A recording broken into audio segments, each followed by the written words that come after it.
சாப்பிட்டாங்க. எல்லாம் நல்லா இருந்தது தான். என் அண்ணன் பையன் ஊர்லேருந்து வந்திருந்தாங்க. இங்கே பாருங்கள், நாங்கள் இங்கே அவள் கூட விளையாடிட்டு இருந்தேன். என்ன பண்ணுற அப்படின்னு சொல்லிட்டு, மாமானே அண்ணனா வேணும் என் இது, ஆனால் மாமான்னு அழகாக அப்படியே கூப்பிட்டுட்டு, என்னடா பண்ணுற நீ அப்படின்னு சொல்லிட்டு, இல்லை சும்மா ஏதோ கூப்பிட்றா குழந்த, அவளுக்கு ஏதோ ஆசையாக இருக்குது அப்படின்னு சொல்லிட்டு எல்லாம் இது பண்ணிவிட்டு சிரிச்சிட்டு அடிக்கிறா. ஃப்ரெண்ட்ஸ் வந்து எல்லாரையும் போட்டு என்ன அப்படி இன்னும் ஒரு மாடுலேஷன் இதெல்லாம் பார்த்தீங்கன்னா அவ்வளோ சூப்பராக இருக்கும். நான் தான் எங்கள் கால் நீட்டி போட்டு அவளை கூப்பிட்டுட்டு வா அப்படின்னு கூப்பிட்டோன்னே எங்கள் அண்ணி நான் எல்லாம் அப்படியே டயர்டாக சாப்பாடு சாப்பிட்டுட்டு வந்து உட்காந்துட்டோம். தங்கச்சி இது அவங்களுடைய அம்மா தான் இறந்தது. குழந்தை அழுதுகிட்டே, சித்தப்பா தங்கச்சியெல்லாம் அழுதுகிட்டே இருக்காங்க ஃப்ரெண்ட்ஸ். ஏன்னா நல்லா தான் இருந்தாங்க. ஒரு 20 days தான் நாங்கள் ஹாஸ்பிட்டலில் வச்சு, நல்லா விஜயா ஹாஸ்பிட்டலில் வடபழனியில் இருக்கு இல்லைங்களா, அங்கே தான் பார்த்தோம். ஆனால் அவங்கள வந்து முடியாதுன்ட்டாங்க. எல்லாருக்கும் ஒரு பெரிய இழப்பு. எங்களுக்கு எங்கள் வீட்டில் ஒரு 3-4 இழப்பு நாங்கள் பார்த்துட்டே வரோம் ஃப்ரெண்ட்ஸ். அது கஷ்டமாக இருக்குது ஒன்றும். அதனால் அதுலேயும் நான் வந்து சும்மா இது வந்து எங்கள் தம்பி, எங்கள் அண்ணா இருக்காங்கள்ல, அண்ணாவுடைய தம்பி ஒய்ஃப் அவங்க எல்லாமே அப்படியே வந்து இது வந்து வெடிகாத்தால் ஃப்ரெண்ட்ஸ். காலையிலே வந்து எங்கள் இதில் வந்து காரியெல்லாம் வந்து சீக்கிரம் இது பண்ணிவிடுவாங்க. அது காலையில் லஞ்சே போட்டுட்டாங்க. சாம்பார், சாதம், கூட்டு, பொரியல், காரக்குழம்பு, ரசம், அந்த மாதிரி வடை, பாயசம், இதெல்லாம் நான் பாருங்கள் தம்பி காமிச்சிட்டு இருந்தேன். தயிர் வச்சாங்க காலையில். எல்லோரும் 7 மணிக்கே தயிர், இது 8-8:30 சாப்பாடு ரெடி ஆகிடுச்சிங்க ஃப்ரெண்ட்ஸ். நான் எங்கள் அக்கா வீட்டில் தான் படுத்துட்டு இருந்தேன். 2:30க்கு சமையல்கார் வந்தாங்க. தம்பி அவங்க வந்து 3 பேர் வந்தாங்க. நல்லா சூப்பர், எல்லாமே டேஸ்ட்டாக இருந்ததுங்க ஃப்ரெண்ட்ஸ். நல்லா வத்த குழம்பு எல்லாமே ஓரளவு காலி ஆகிடுச்சு. இவங்க பாருங்கள் பாயாசம், சேமியா போட்டு பாதாம் கீர் மாதிரி அப்படி பண்ணியிருந்தாங்க. மசால் வடை, உருளைக்கிழங்கு பட்டாணி போட்டு பொரியல், அப்புறம் கோஸ் கூட்டு வச்சுருந்தாங்க. இது கேசரி. இது சரி ஸ்வீட்லாம் வந்து சிம்பிளாக பண்ணலாமே அப்படின்னு சொல்லிட்டு சிம்பிளாக இது பண்ணிட்டாங்க. ஓரளவுக்கு சாதம் பத்தலை, மறுபடியும் வடித்து வடையும் காலி ஆகிடுச்சிங்க ஃப்ரெண்ட்ஸ். மறுபடியும் வடை வச்சு எல்லாமே செஞ்சு அதுக்கப்புறம் எல்லாம் ஃபஸ்ட்டு லேடிஸ் எல்லாம் சாப்பிட்டுட்டாங்க. அதுக்கப்புறம் இந்த தம்பி தான் சமையல்கார தம்பி. இவங்க தான் வந்து சிவான்னு சொல்லிட்டு, நான் இவங்க வந்து எங்கள் மாமா சொன்னார், இவங்களை எடுங்க, இவங்களை வந்து எடுத்து நீங்கள் இது பண்ணுங்க அப்படின்னு சொன்னாங்க. சரி நான் எடுக்கிறேன் அப்படின்னு சொல்லிட்டு அவங்கள ஃபோட்டோ வீடியோ எடுத்துகிட்டு இருந்தேன் ஃப்ரெண்ட்ஸ். இந்த சூப்பராக பண்ணுவாங்க. கண்டிப்பாக இந்த வீடியோ பார்த்துட்டு யாருன்னா கமெண்ட் பண்ணுறதா இருந்தால் பண்ணுங்கள்.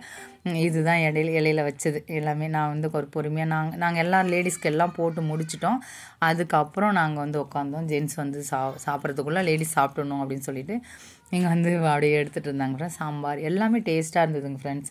என் தம்பி பொண்ணு மஞ்சள் தண்ணி, என் அக்கா பையன் காது குத்து எல்லாத்துக்கும் இவங்க தான் பண்ணுவாங்க. சூப்பராக பண்ணியிருக்காங்க. இவங்க பாருங்கள், இங்கே வந்து வந்தல் போட்டோடனே என் தங்கச்சி பொண்ணு மேலே வந்து இதெல்லாம் பார்த்துட்டு ஒரே ஆட்டம். அவள் அந்த மாதிரி இங்கே பண்ணிகிட்டு இருந்தாங்க. இது என் தம்பி வீட்டுக்கு போயிருந்தேன் ஃப்ரெண்ட்ஸ். அங்கே வந்து நான் ஏற்கனவே ஒரு ஜனவரி மாதம் போன ஒரு 3-4 months முன்னாடி ஒரு வீடியோ போட்டிருப்பேன். அதில் வந்து இந்த வீடியோ நான் மரவள்ளிக்கிழங்கு குட்டியாக இருக்கும். நான் இந்த முறை எடுக்கலான்னு சொல்லிட்டு பார்த்தா இன்னும் 2 months ஆகுங்களாம். அதே மாதிரி இது தண்ணி விட்டுட்டு பிடுங்குவாங்களாம்.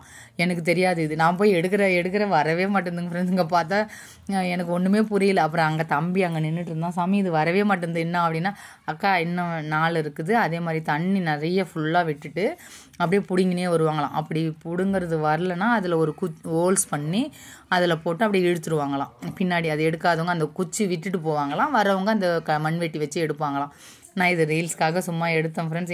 என் பாப்பா இறங்கி ஓடிட்டா. என் அண்ணி தான் வந்து எடுத்துகிட்டு இருந்தாங்க. அதனால் அவங்களுக்கு சொல்லி கொடுத்துட்டு இருந்தேன். இது வந்து இந்த பச்சை பயிறு உளுந்துலாம் போட்டிருக்காங்க. என் ஹஸ்பண்டு தம்பி அங்கே, அதுதான் வீடு. இங்கே நல்லாயிருக்கும் ஃப்ரெண்ட்ஸ். ஊருக்கு இங்கே இந்த பக்கத்தில் எங்கள் நிலம் நாங்கள்லாம் போல். இங்கே வந்து இப்படியே தம்பி பையன் வந்து ஒரு நாய் வந்ததுன்னு சொல்லிட்டு ஓட்டிகிட்டு இருந்தான். அப்படியே ஜாலியாக இருந்தது. ஏன்னா நான் வரவே இல்லைன்னு சொல்லிவிட்டு அன்றைக்கி தம்பி வாங்கக்கா வீட்டுக்கே வரல அப்படின்னு 1 வாரமாக நான் ஊரில் தான் இருக்கேன் ஃப்ரெண்ட்ஸ். எங்கேயுமே போக முடியல. வேலையே கரெக்டாக இருக்குது. டயர்டாக எல்லாம் ஒன்று செய்ய வந்துகிட்டே இருக்குது. தங்கச்சி வேறு அழுதுகிட்டே இருந்தாலாம். மனசு கஷ்டமாக இருந்தது. சித்தப்பா அழுது அப்படியே கூட இருந்தேன். இங்கே வந்து இந்த ரோஸ்லாம் பூத்துருந்தது. அது வந்து தம்பி வைஃப் அம்மா இதெல்லாம் சூப்பராக இருக்குது பாரு. இது காக்கட்டான் ஃப்ரெண்ட்ஸ். அவ்வளோ கொத்தாக பூத்துருந்தது.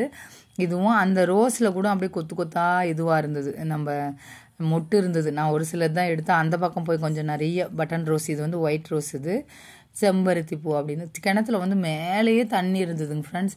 ஏன்னா இப்போ வந்து சீசன் டைம் இல்லைங்களா, மழை பெஞ்சு நமக்கு இதுவாக இருக்குது. அப்படியே பார்த்தா அவ்வளோ இங்கே பாருங்கள் மீன், அவ்வளோ மீன் அப்படியே நிறைய இந்த விரால் சொல்லுவாங்கள்ல, அது எப்படி வந்தது விட்டாங்களா என்ன ஏதுன்னே தெரியல. அவ்வளோ மீன், சுற்றி மரவள்ளி கிழங்கு, இது நடுமத்தில் வந்து வாழைத்தொப்பு அப்படியே வச்சுருந்தாங்க. மீன் பெருசு பெருசாக நான் அதை எடுத்த ஓரளவு தெரிஞ்சுதுங்க ஃப்ரெண்ட்ஸ். போயிட்டே இருந்தது, இப்படி எப்படி போயிட்டு இருந்தது. பார்த்துட்டு சூப்பராக எடுத்துகிட்டு அழகாக இருந்தது. தண்ணி அப்படியே பார்க்க என் ஹஸ்பண்ட்லாம் இருந்தால் குதிப்பார். ஆனால் நாங்கள் ஈவினிங்காக போனதால் எங்களால் வந்து அதில் இது பண்ண, அந்த தென்னை மரத்துடைய நிழல் பாருங்கள், தண்ணியில் அப்படியே விழுந்து மீன் தெரியுது பார்த்தீங்களா, அப்படியே குட்டி குட்டியாக போகுது. பெரிய பெரிய மீனும் இருந்ததுங்க ஃப்ரெண்ட்ஸ். அவ்வளோ அழகாக இருந்தது. நான் நினச்சிட்டே இந்த பாடி பெருசாகட்டும் இது பண்ணலாம் அப்படின்னு சொல்லிட்டு. இந்த ரோஸ் பாருங்கள், பட்டன் ரோஸ் பெருசு பெருசாக நான் கொஞ்சம் பறிக்கவும் செஞ்சேன். கையில் குத்திடுச்சு, மொட்டு நிறைய விட்டு இருந்தது. என் தம்பி ஒய்ஃப் வந்து அம்மா இதை போய் எடுங்கம்மா நல்லா இருக்குமா அப்படின்னு சொல்லிட்டு இருந்தா. இது பட்டன் ரோஸ்லேயே கொஞ்சம் லைட் கலரில் இருக்கும் பார்த்தீங்களா, அந்த கலர் ரொம்ப டார்க்காக இல்லை, லைட் பால் ரோஸ் மாதிரி. இங்கே பாருங்கள் எவ்வளோ பூ பூத்துருந்தது. அம்மா நிறைய பூத்துருக்குமா. நான் பறித்து நாங்கள் வைக்கவே இல்லை. தங்கச்சி பொண்ணு, நான், இன்னொரு தம்பி பொண்ணு எல்லாம் வந்திருந்தாங்களா, எல்லாம் ஆட்டம் போட்டுட்டு இருந்தாங்க. இது மறுநாள் கசப்பு தலைன்னு சொல்லுவாங்க இல்லைங்களா, அது செஞ்சுருந்தோம் ஃப்ரெண்ட்ஸ். அதுக்கு வந்து சிக்கன் கிரேவி வச்சு செஞ்சு கறி சேர்த்துக்கணும்னு சொல்லுவாங்க இல்லைங்களா, யாருக்குமே மனசு இல்லை, ஆனால் வந்து சேர்க்கணும் அப்படின்னு சொல்லிட்டு ஒரு சிக்கன் குழம்பு, அதுக்கப்புறம் வந்து மட்டன் குழம்பு, முட்டை பொரியல், ரசம், அப்புறம் வெஜிடேரியனும் கொஞ்சம் செஞ்சாங்க. எல்லோரும் வந்து அப்படியே டேபிள் போட்டு ஓரளவுக்கு எல்லோரும் சாப்பிட்டுட்டு இருந்தாங்க. நல்லா தான் இருந்தது ஃப்ரெண்ட்ஸ். அக்கா தான் செஞ்சாங்க, ஆள் வைக்கல. இது என் தங்கச்சி ஹஸ்பண்டு. அண்ணி வேண்டாம், அக்கான்னு தான் கூப்பிடுவார். அக்கா வேண்டாம் இல்லை எடுப்பா அப்படின்னு சொல்லிட்டு. இது என் தங்கச்சி பொண்ணுங்க, சாப்பிடவே மாட்டேங்குதுங்க ஃப்ரெண்ட்ஸ் எதுங்க, எல்லாம் வச்சு நல்லாவே இருந்ததுங்க ஃப்ரெண்ட்ஸ். ஓரளவுக்கு அக்கா நல்லா செஞ்சுருந்தாங்க. இது வந்து அண்ணாவுடைய பசங்க வந்து ஸ்கூல்லேருந்து வந்து சாப்பிட்டுட்டு இருந்தாங்க.